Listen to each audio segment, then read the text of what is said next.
Minister's Class, July 22nd, 1969, Dr. E.W. Blighton.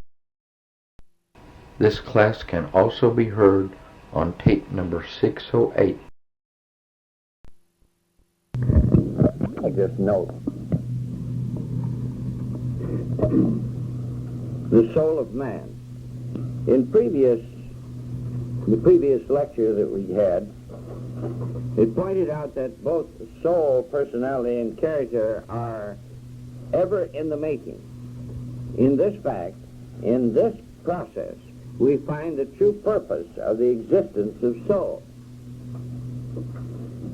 If the soul as a divine attribute entered each newborn body,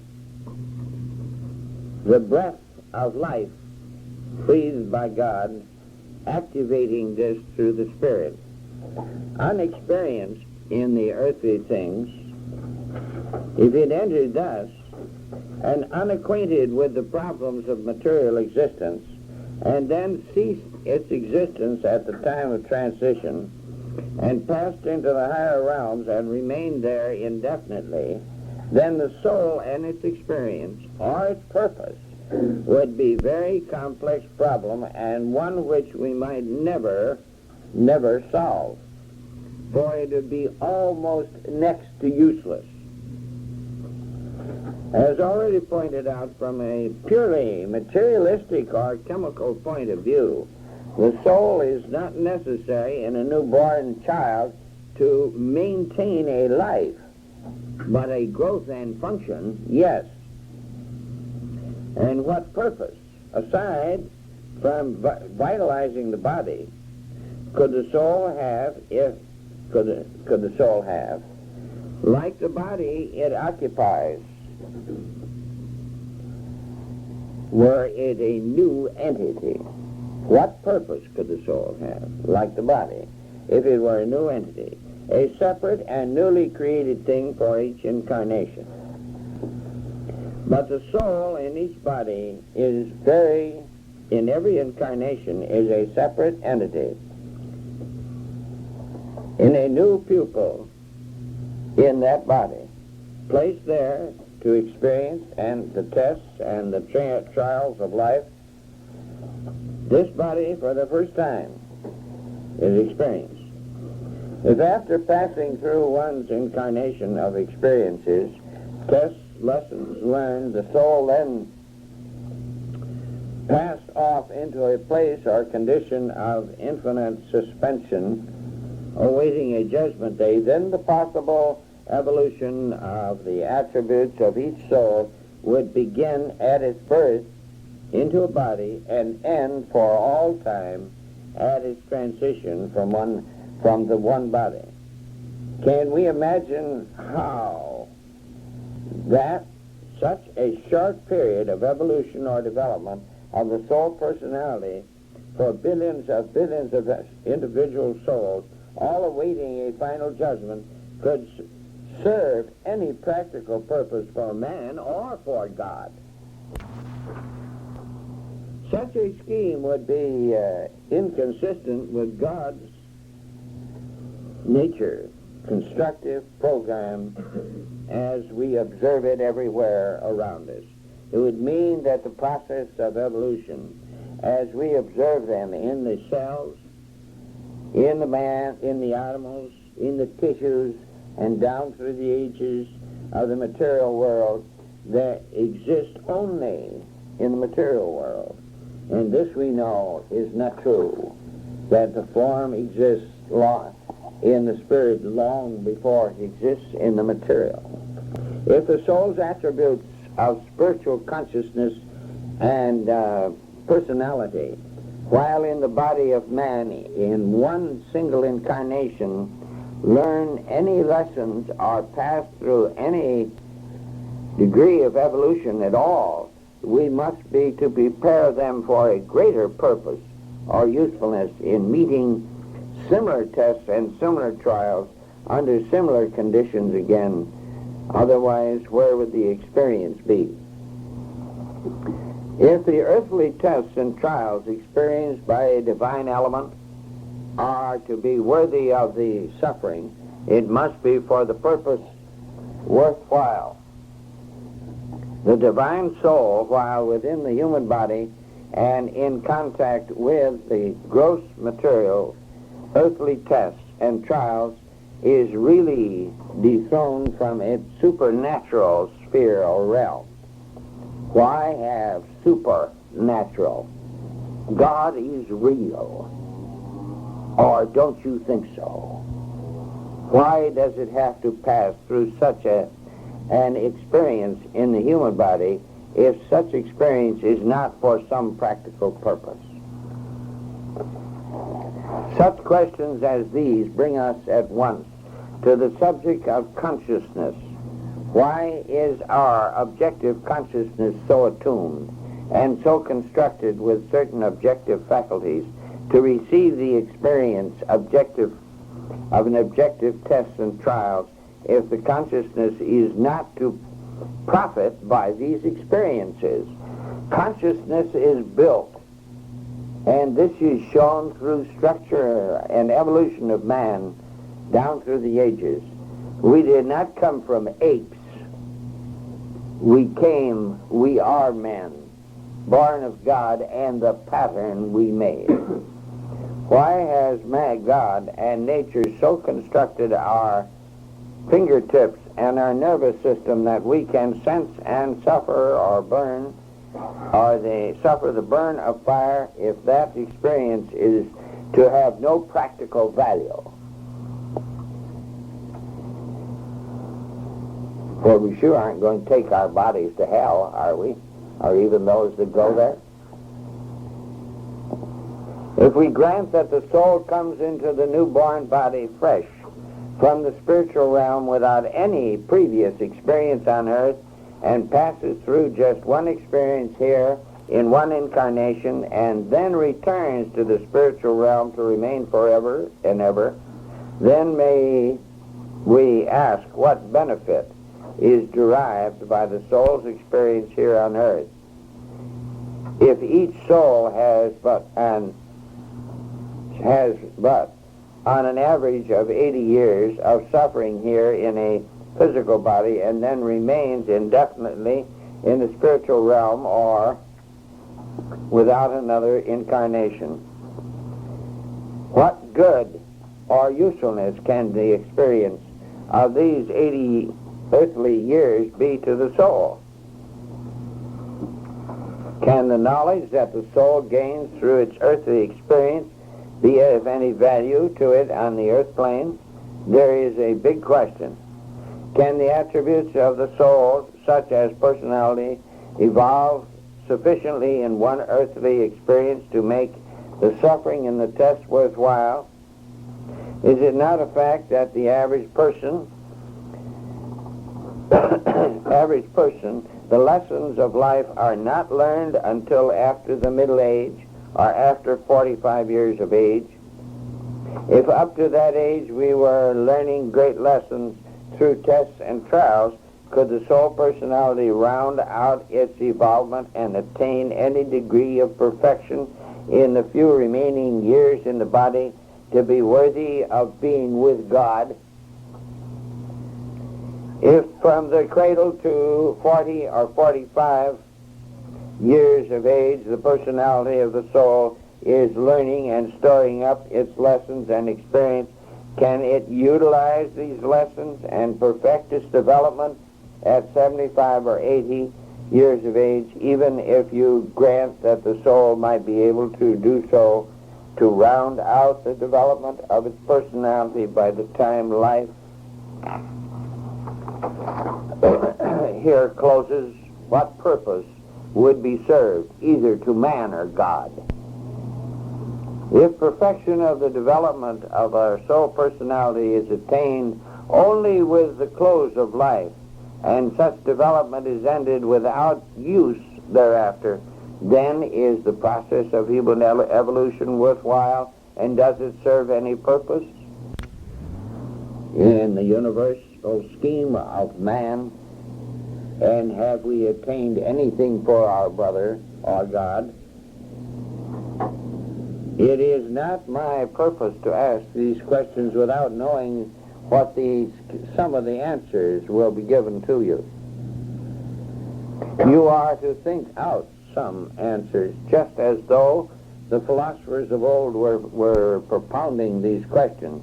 And your advancement and development in the mystic philosophies or in the answers to the New Testament or the teachings of Jesus Christ will be with you, and their true form unadulterated by man's contaminating mind, if you get them in meditation. It is in this way, in truth, that we come to know so much about these vital subjects.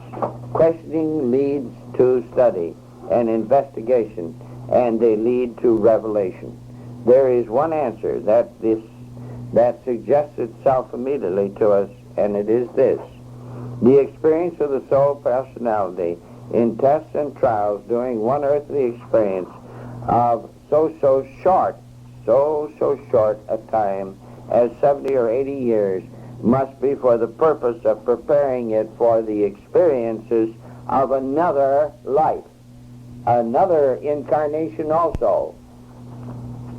For in heaven, I am sure, we don't need the experiences of earth to live there. The soul that leaves the body at transition and passes into the cosmic carries with it in its consciousness and its personality and character the lessons learned through what we often call bitter experience. No matter how many schools of philosophy it may have passed through in one incarnation here, no matter how well educated in the schools of study and intellectual development or Bibles read, no matter how skilled in the arts and the sciences, no matter how complete the universal adaptation of the study of the Bible may be, the soul may have been made here on earth through the study, observation, religion, altruistic work, careful application, and so forth.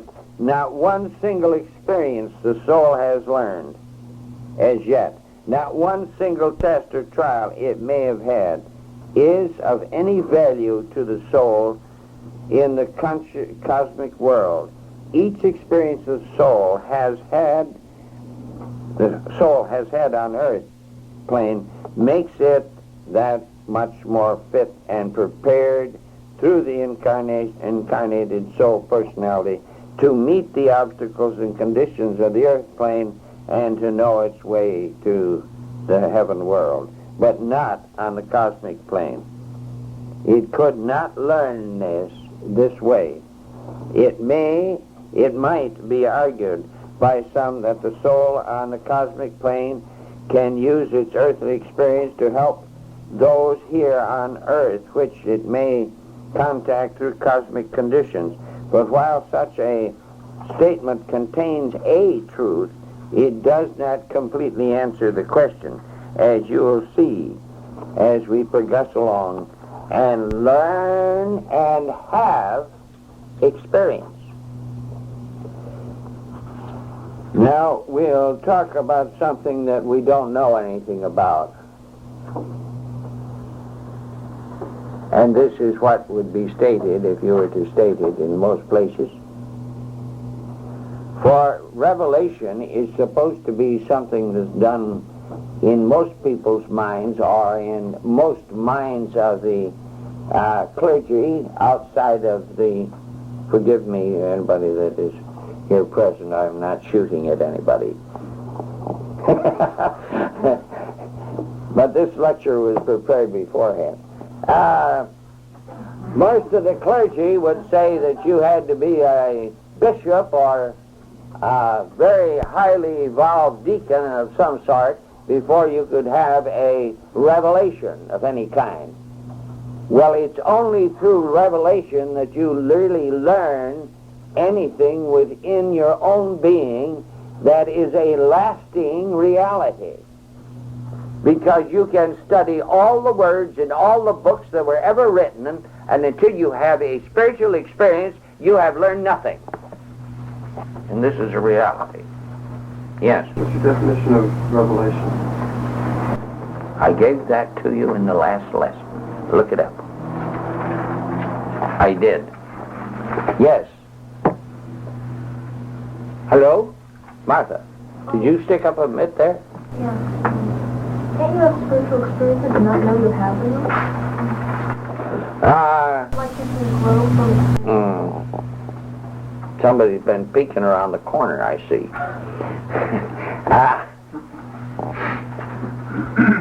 You can have a physical experience on earth and gain a spiritual revelation through the motivation of it.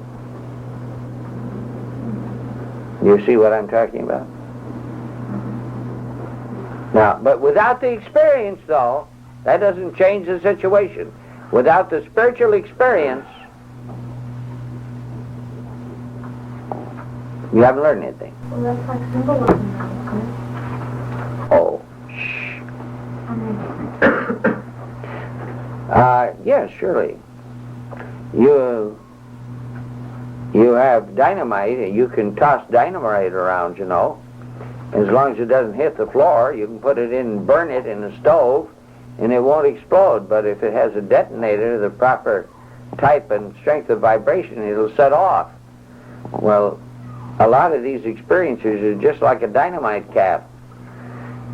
That's what it does. It sets things off. And then you have an experience, spiritual experience that really will stay with you. You've learned something. The physical experience alone you'll forget in a couple of hours or a couple of days. It is like what has many times been said. They said it's a good thing. And this is a reality, too. A woman that gives birth to a child, a mother gives birth to a child, and she may suffer terrifically, but she'll never remember it very long. She forgets it very, very shortly. No matter how rough that birth might be, she forgets it. And it has been said many times, it is a good thing that that experience we do not remember. Because they'd probably be a lot less populous on the earth. Although it isn't natural. Suffering isn't natural in birth, but it's unnatural. Yes. Did you ask? Okay. In other words, there is such a thing as motivation. Our actions motivate. And then within ourselves, we gain the consciousnesses of things in life and the spirit, and consciousness of God's motivation itself within us, which couldn't be done by words that we would hear. You see, you can't a true experience can hardly be told by words. It has to be experienced. This is where the very old cliche that gives the minister the outside door and the way out the back door, when he says, oh, you can't know God. Bible says so. Sure it says so. Because you can't know it on paper. I can't tell you, but you can experience it. Very, very vitally experience it. So you do know it just the same. You probably couldn't see it, either psychically or spiritually or physically, but you still can know it. Because after all, what is your physical sight but the most inferior part of your entire living organism and existence? Your other organs are far more efficient than your sight is, as far as physical sight. And we are getting to the point here in this school, I hope, you notice I said I hope, because if I don't attain my hopes, well, there'll be a lot of short weekends. That's for sure. The point where we don't depend on our physical sight anymore. Because I hope we've reached an understanding of how terribly poor it is and how little use it is in knowing anything about the world around us. And when we get to that point, then we can start to learn something about God's world. Yes.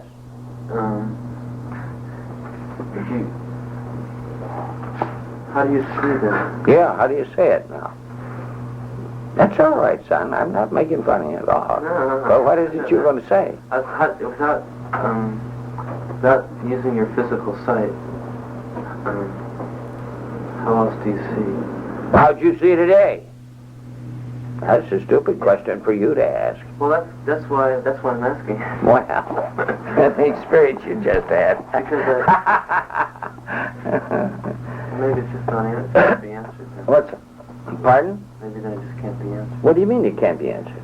Because if those aren't your physical eyes that you're looking through, then 30% of your physical vision anyway is of a psychic nature. But it's still coming through your eyes. So what? Okay, that's all I want to know. It's still coming through your eyes. It don't make any difference what it comes through, whether it comes through your eyes or your fingers.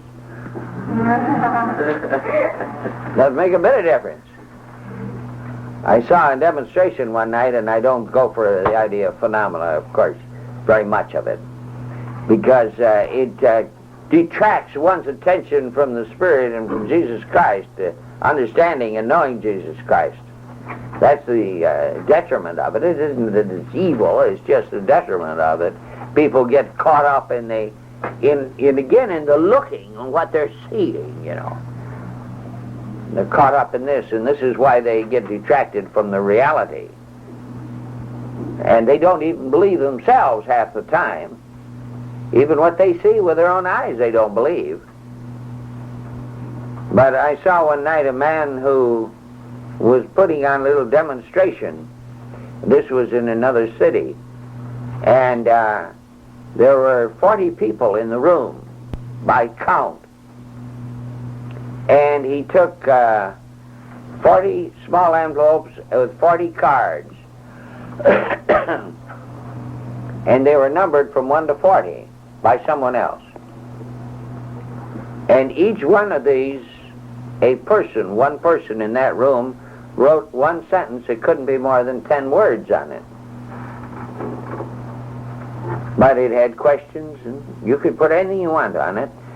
Put it in the envelope, sealed it, and they took them all together. Another individual who had nothing to do with the person, and we know that, just took and shuffled them up like a deck of cards. They put a blindfold on him, and he just took his fingers and ran over the envelopes, told you what was contained within the writings in the envelope, and answered the questions, told the name of the man or the woman who had written the question, and did it just like he would. I sat here reading a lesson. He could see with his fingers. Good. Really good. Yeah. Oh, Father. Now that isn't an accomplishment, understand. Don't get any ideas. That is not a spiritual accomplishment. That's nothing but phenomena. It's taking the power of God and using it in another way, that's all. It's no accomplishment at all. You can pull 10,000 of these things. They're real, they happen, sure they happen. But it's nothing but just a performance. Nobody gains anything by it. It's just an experiment. Like you take and put a little bit of lead in, a little bit of steel in, and something else. You didn't know what it was all about, and you wanted to heat it and see what happened. Well, that's what you do. Yes. If the self is perfect and all-knowing, then what experiences of soul experience? What can you learn that you don't already know? We were just talking about this, and we had it all last lesson. Were your ears plugged? Well, then you better get unplugged. Now you listen in the next two sessions there, and you'll know the answers. We had one whole session of an hour on this last night. In fact, come to think about it, it was last night. But if you don't put these things together, I can't force you to, you know. That's for sure. And if you don't understand what this is, well, then it's time to do a little extra work on the outside, because you're just plugging, you know what you're doing, don't you? You just asked me a question upstairs. And you are trying to get out the back door without coming to the reality of what you really are. You see? But you can't do that. Not here.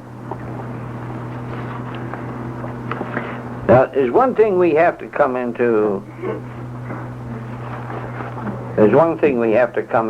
reality of this thing. We have to stop beating around the bush. Now, if you were to go in a church or a conventional place of worship, they might have an altar call to save your soul. What would they be doing? There are many church questions that are going to be involved in our study here, because all of these questions have a truth in them. There's no church that exists that doesn't have some truth in it. You must remember this. Now, their ways may be strange, their approach may be different, but basically down at the base and foundation of these things, there's some truth of why they do these things. And there's an answer to the what happens, you see. Now, this is for us to know if we're going to be priests and be able to, be able to go out into the field and function and be able to help these people that have been brought up in a religious field that they don't understand, you see.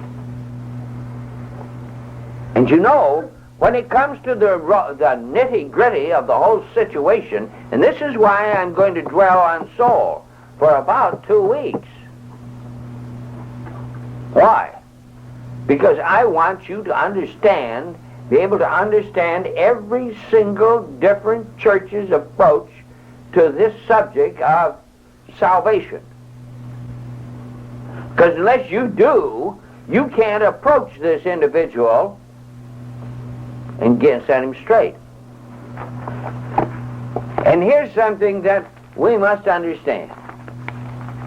You're not here to bring that man or that woman necessarily into the holy order of man's.